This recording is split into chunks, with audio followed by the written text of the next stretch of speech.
महिला प्रवक्ताएं हैं राजद की, उन्हें जो मेन स्ट्रीम मीडिया चैनल है उनसे बायकॉट किया जा रहा है, डिबेट में बुलाने से उन्हें बचा जा रहा है, तो इस पे क्या कहना है? एक औरत को इस तरीके से बेबाकी के साथ, तर्क के साथ बात करते हुए देखना जो है ना, उन्हें वो बर्दाश्त नहीं होता, तो वो बाइकआउट करना शुरू कर देते हैं। वो वीडियो जो है वो एडिटेड वीडियो है और नीचता की इस पराकाष्ठा पे भारतीय जनता पार्टी और जदयू जाएंगे ये हमने कभी नहीं सोचा था और हम इनको चैलेंज करना चाहते हैं और एकदम चेतावनी देना चाहते हैं कि संभल जाओ। मोदी जी ने महिलाओं के रेड लगाया था। मोदी जी ने जिस प्रज्वल रेवन्ना को कहा था बड़ा अच्छा व्यक्ति है, उसने 3000 महिलाओं का पॉर्न वीडियो बनाया था। धाकड़ जो है भाजपा का ही नेता था ना, जो सड़कों पे कैसी अश्लील वीडियो बना रहा था। क्या कहा था इन्होंने सोनिया गांधी को? कांग्रेस की विधवा। क्या विधवा किसी पार्टी की होती है? जिस व्यक्ति ने मेरे ऊपर इतनी अभद्र टिप्पणी की, गाली गलौज किया मेरे ऊपर, उसको भाजपा अपने मंचों पर खड़ा होकर के सम्मानित करती है। मोदी जी उसके सामने हाथ जोड़ के खड़े होते हैं। तो गाली की परिपाटी भारतीय जनता पार्टी की है, हमारी नहीं। इस बार भी महागठबंधन का सीएम का फेस जो है वो तेजस्वी यादव जी ही है। नमस्कार, आप देख रहे हैं उल्टा चश्मा यूसी। मैं हूं सलोनी चौहान और अभी हमारे साथ मौजूद है राजद की राष्ट्रीय प्रवक्ता सारिका पासवान। ये अपनी बेबाकी के लिए जानी जाती है, बेबाकी से राय रखने के लिए जानी जाती है। निडरता इनके अंदर भरा है और शायद यही कारण है कि बीजेपी के बड़े बड़े नेता और प्रवक्ता इनसे बात करने से कतरा रहे हैं। तो सारिका पासवान जी से जानते हैं कि इस वक्त बिहार पॉलिटिक्स में क्या चल रहा है। स्वागत है मैम। बहुत बहुत धन्यवाद आपका। मैं प्रदेश प्रवक्ता सारिका पासवान। अच्छा मैम, मेरा पहला सवाल ये रहेगा कि आपने ही बताया और सुनने में भी आया कि जो महिला प्रवक्ताएं हैं राजद की, उन्हें जो मेन स्ट्रीम मीडिया चैनल है उनसे बायकॉट किया जा रहा है, डिबेट में बुलाने से उन्हें बचा जा रहा है, तो इस पे क्या कहना है? देखिए, हम लोग बहुत तार्किक तरीके से उनके प्रश्नों का जवाब देते हैं। हम उन्हें एग्जाम्पल भी देते हैं। हम हमेशा उनके हर एक प्रश्न का जवाब देते हैं। हम कभी भागते नहीं हैं, लेकिन हमारा जवाब देना ही उनको अच्छा नहीं लगता है। वो जो एक मनुवादी सोच है ना कहीं उन पे हावी है। और एक औरत को इस तरीके से बेबाकी के साथ, तर्क के साथ बात करते हुए देखना जो है ना, उन्हें वो बर्दाश्त नहीं होता, तो वो बाइकआउट करना शुरू कर देते हैं। हमने तो कभी नहीं बोला कि हम फलाने चैनल पे नहीं जाएंगे, जबकि किस तरीके से वो लोग एक तो राजनीतिक विशेषज्ञ के नाम पे रखते हैं, एक भाजपा का प्रवक्ता रहते हैं, एक जदयू के प्रवक्ता रहते हैं और खुद एंकर भी कहीं ना कहीं इन्हीं पार्टियों को समर्थन करता हुआ एक एंकर भी रहता है। और समझिए कि 4 लोगों के बीच में हम अपनी बातों को रख रहे होते हैं, फिर भी अपने आप को कमज़ोर महसूस करने लगते हैं, क्योंकि हम मुद्दों की बात करते हैं। हमारे पास इनके सारे कुतर्क का हम तर्कों से जवाब देते हैं, तो इन्हें अच्छा नहीं लगता, तो ये हमारा बाइकआउट करते हैं। लेकिन हम लोग, भाई आप लाख बाइकआउट कीजिए, लाख आप हमारा तिरस्कार करिए, लेकिन हमें पता है कि हम अपने मुद्दे पे बात करेंगे और जनता की आवाज़ को हम उठाते रहेंगे। चुनाव को लेकर क्या तैयारियां चल रही है आरजेडी में? सीएम फेस का ऐलान क्या लगता है कब तक हो जाना चाहिए? नहीं, देखिए, सीएम तो अंडरस्टूड है कि तेजस्वी यादव ही हैं बिहार में। हमारे महागठबंधन का चेहरा जो है, पिछली बार की भी चुनाव जो हमने लड़ी थी वो तेजस्वी यादव जी के चेहरे पे ही लड़ी थी। बहुत विवाद हुआ था कि पोस्टर से भाई सारे चेहरे हटा दिए गए, सिर्फ तेजस्वी यादव जी का चेहरा है उसमें। और इस बार भी महागठबंधन का सीएम का फेस जो है वो तेजस्वी यादव जी ही है। यहाँ कोई इफ़ एंड बट का प्रश्न नहीं उठता है। और आपने देखा होगा कि महागठबंधन के कन्वेयर की भी जो है नाम के रूप में तेजस्वी यादव जी का नाम सामने आया। और हमारे घटक दलें जो भी हैं उस सभी को पता है और सभी को ये स्वीकार है Tejashwi Yadav ji as a CM. जब तेजस्वी यादव बिहार अधिकार यात्रा कर रहे थे तो इस दौरान एक ये भी हाल में ही मामला सामने आया है कि उनके मंच से फिर से मोदी जी की मां को गाली दी गई है और ऐसा वीडियो भी वायरल किया जा रहा है। तो सच्चाई क्या है? वाकई गाली दी गई है या फिर ये भी सुनने में आया है कि वो एक करप्टेड एडिटेड वीडियो है? बिल्कुल, वो वीडियो जो है वो एडिटेड वीडियो है और नीचता की इस पराकाष्ठा पे भारतीय जनता पार्टी और जदयू जाएंगे ये हमने कभी नहीं सोचा था और हम इनको चैलेंज करना चाहते हैं और एकदम चेतावनी देना चाहते हैं कि संभल जाओ। ऐसी घटिया, ऐसी ओछी हरकतें तो अपने विपक्षियों को बदनाम करने के लिए जो आप कर रहे हैं। आज भी सम्राट चौधरी की भी मैं वीडियो देख रही थी, एक सम्राट चौधरी की सभा में मोदी जी की माता को गाली दिया गया। तो गाली का सिलसिला तो रुक नहीं रहा। गाली की परिपाटी को कौन लेकर के चलता है? भारतीय जनता पार्टी। मोदी जी ने महिलाओं के रेड लगाया था। मोदी जी ने जिस प्रज्वल रेवन्ना को कहा था बड़ा अच्छा व्यक्ति है, उसने 3000 महिलाओं का पॉर्न वीडियो बनाया था। धाकड़ जो है भाजपा का ही नेता था ना, जो सड़कों पे कैसी अश्लील वीडियो बना रहा था। क्या कहा था इन्होंने सोनिया गांधी को? कांग्रेस की विधवा, क्या विधवा किसी पार्टी की होती है?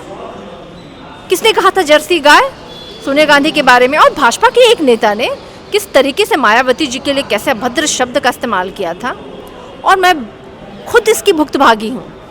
जिस व्यक्ति ने मेरे ऊपर इतनी अभद्र टिप्पणी की, गाली गलौज किया मेरे ऊपर, उसको भाजपा अपने मंचों पर खड़ा होकर के सम्मानित करती है। मोदी जी उसके सामने हाथ जोड़ के खड़े होते हैं।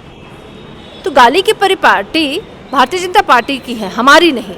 हम तो भाई माताओं और बहनों की सम्मान करते हैं, और ये हमारे रूह में है, हमारी आत्मा में है ये। और बिहार की जनता इनको जवाब देगी भाई। 4 तारीख को इन्होंने बिहार कॉल किया था ना बंद, क्या हो गया? जनता ने तो कह दिया बिल्कुल कि झूठे हैं ये सब, फरेबी लोग हैं। तो बिहार की जनता निर्णय लेगी, वोट से निर्णय होगा इस बार।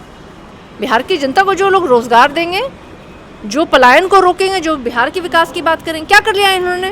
20 सालों से इनकी सरकार है, डबल इंजन की सरकार है। क्या पलायन रोक दिया इन्होंने? प्रति साल 20% अभी भी पलायन बिहार में हो रहा है। कितने रोजगार दिए?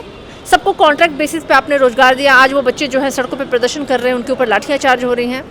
पुलिस भर्ती बोर्ड वाले बच्चों पे, प्रदर्शनकारियों पे लाठी चार्ज हुआ। TRA 3 के बच्चों पे लाठी चार्ज हुआ। तो क्या कर रहे हैं आप भाई? 20 सालों से आपकी सरकार है, पूरी बिहार तो भ्रष्टाचार के हत्थे चढ़ गई है। आपके इंजीनियर, आपके अधिकारियों के घर में करोड़ों रुपए बरामद हो रहे हैं। इतने बरामद हो रहे कि उनको जलाना पड़ जा रहा है। इनके खुद के मंत्री का कल ही तो भंडाफोड़ हुआ है ना, अशोक चौधरी, करोड़िया मंत्री जो हैं, इनके विधायक मंत्री अपने क्षेत्रों में जा रहे हैं तो जनता इनके पीछे पत्थर और जूते और चप्पल लेके दौड़ रही है। ये दिखा रहा है कि बिहार में क्या स्थिति है। एक बात ये भी कह रहे हैं बीजेपी वाले कि अगर तेजस्वी यादव की सरकार बन जाती है महागठबंधन की, तो बिहार में फिर उसी जंगल राज के दौर की वापसी हो जाएगी। अच्छा, ये कौन सा मंगल राज है जो 20 सालों से इनका है? पहले तो मैं आपको बता दूं कि जंगल राज का टैग जो है भाजपा के ही नगर निगम के अधिकारी के ऊपर पड़ा था।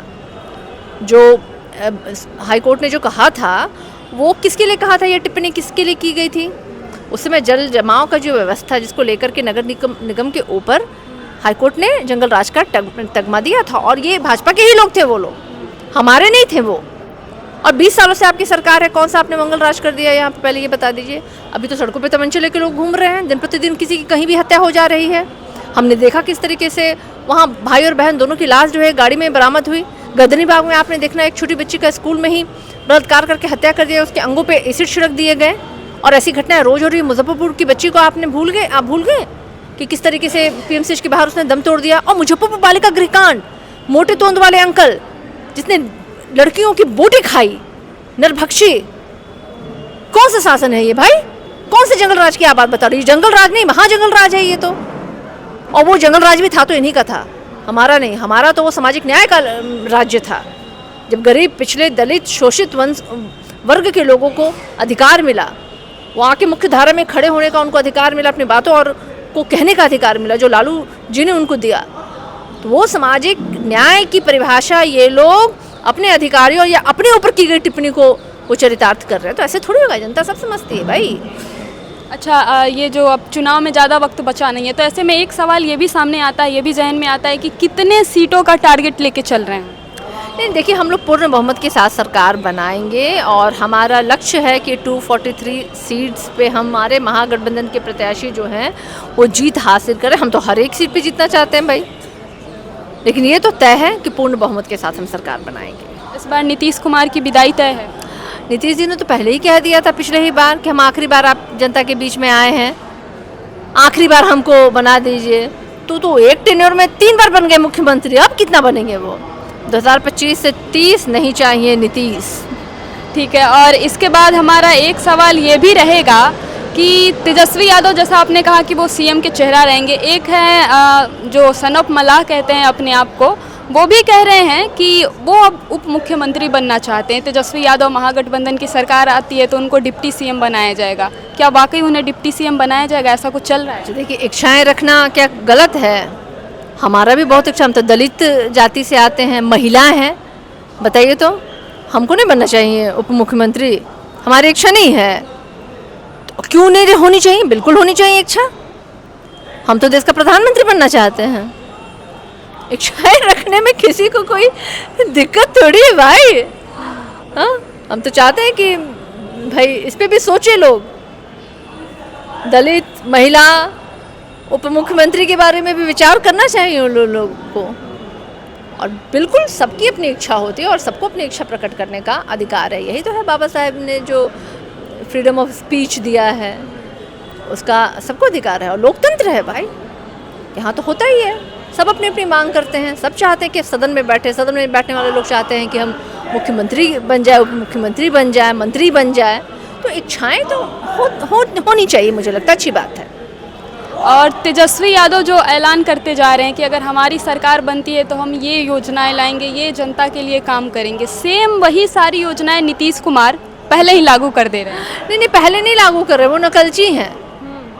अच्छा, 20 सालों में क्यों नहीं उनको सुधारा कि 125 यूनिट बिजली फ्री कर दे? तभी क्यों जब तेजस्वी यादव जी ने कहा कि 200 यूनिट हम बिजली फ्री देंगे लोगों को?